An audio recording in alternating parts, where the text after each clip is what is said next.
Bonjour et bienvenue sur la chaîne vidéo du blog Logement éco-responsable. Ceci est la troisième vidéo autour de la maison bioclimatique. Elle est dédiée au confort thermique. Donc on va voir quelques notions sur le confort thermique et la maison bioclimatique moderne. Donc la maison bioclimatique a pour objectif de réduire le besoin en énergie primaire pour maintenir les conditions de confort thermique. Donc ça veut dire que la maison bioclimatique va essayer de se rafraîchir ou réchauffer au maximum naturellement sans utiliser l'électricité, le gaz, etc., d'autres énergies à source non renouvelable.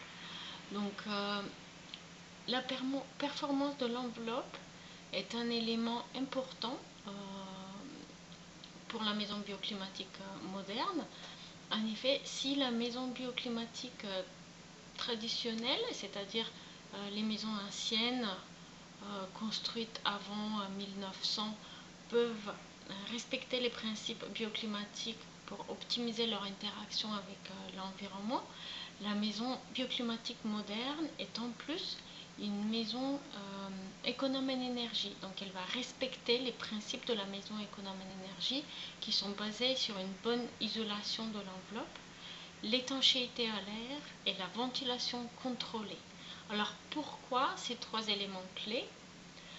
Parce que l'étanchéité à l'air, par exemple, en été comme en hiver, permet d'obtenir plus facilement des conditions de confort avec moins de dépenses en énergie. Ici, sur le graphe, vous voyez l'exemple d'une maison qui n'est pas étanche à l'air. Donc, en vert, on va représenter les pertes et gains de chaleur dus à la perméabilité à l'air excessif. Donc, à travers, par exemple, de mauvaises menuiseries ou alors des imperfections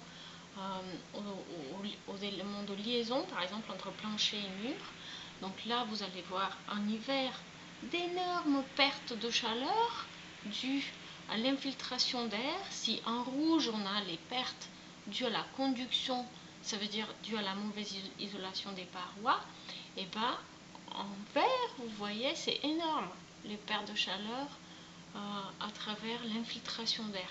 Mais aussi en été, ici, vous voyez aussi les gains de chaleur. Quand il fait trop chaud dehors, et la mauvaise étanchéité à l'air de la maison va faire que l'air chaud de l'extérieur va entrer dans la maison, donc on va avoir plus chaud à l'intérieur de la maison. Donc voilà pourquoi l'étanchéité à l'air est un élément important. Donc ici, une simulation au même endroit, avec la même maison, les mêmes ouvertures, etc., les mêmes isolations thermiques, simplement une maison plus étanche à l'air.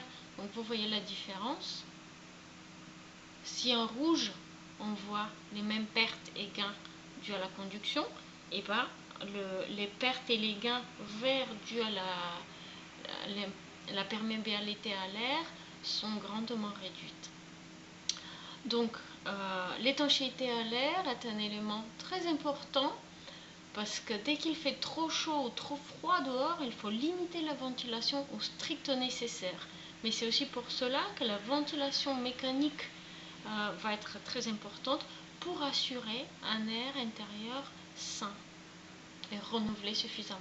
Donc une bonne étanchéité à l'air va améliorer le confort thermique en été comme en hiver. Donc ça c'est très important à se rappeler puisque souvent on pense que la bonne étanchéité à l'air est importante en hiver, mais en fait elle est très importante en été également.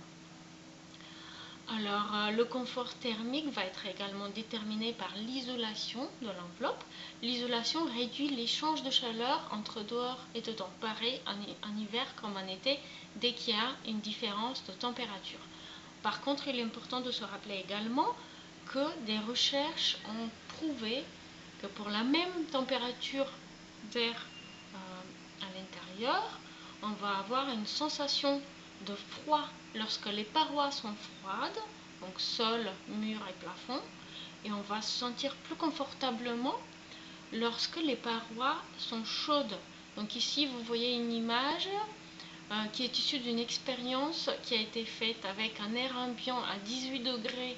Donc les parois étaient froides, les gens avaient une sensation de froid, et puis l'air ambiant ici n'est qu'à 10 degrés mais les parois sont chaudes, et ben on a une sensation de confort. Donc le confort thermique, il est ressenti et on n'aura pas la même impression de confort en fonction de la température des parois. Donc c'est la température de surface des parois. Alors, donc l'isolation réduit l'échange de chaleur entre dehors et dedans, et la ventilation contrôlée, comme on l'a dit, va assurer un environnement sain, sans échange de chaleur excessif en été comme en hiver. Donc voilà pourquoi les trois éléments, étanchéité à l'air, isolation de l'enveloppe et ventilation contrôlée, sont indispensables pour la maison bioclimatique moderne. Je dis bien moderne, puisque la maison bioclimatique moderne est également économe en énergie. L'optimisation du potentiel bioclimatique est un autre élément qui va être très important pour la conception de la maison bioclimatique. Donc à travers un bon emplacement, une bonne orientation, organisation des pièces adaptées qui répondent donc aux critères que nous avons vus dans la vidéo précédente, l'analyse du site à travers l'étude de l'ensoleillement, des vents dominants et puis de l'ensoleillement reçu sur les surfaces verticales et horizontales.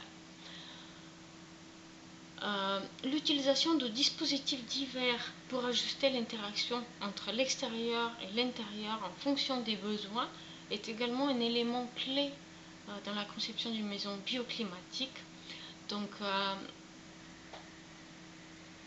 quels éléments, quels dispositifs bioclimatiques?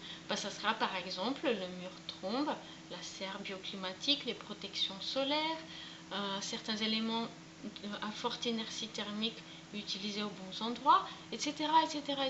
Il en existe de nombreux éléments de conception bioclimatique. Donc chaque dispositif fera l'objet d'une vidéo à part dans cette série de vidéos consacrées à la maison bioclimatique. Donc n'hésitez pas à revenir sur la chaîne vidéo pour voir les autres vidéos autour de la maison bioclimatique qui vont suivre. Je vous remercie pour votre attention. Je vous rappelle que pour d'autres infos autour du logement durable, vous pouvez visiter le blog logementécoresponsable.com. Vous pouvez également vous inscrire à la lettre d'information pour recevoir des conseils autour de la rénovation des maisons et appartements. Vous allez recevoir donc un email tous les 15 jours à peu près. Voilà, je vous remercie encore d'avoir regardé cette vidéo et je vous dis à très bientôt. Au revoir.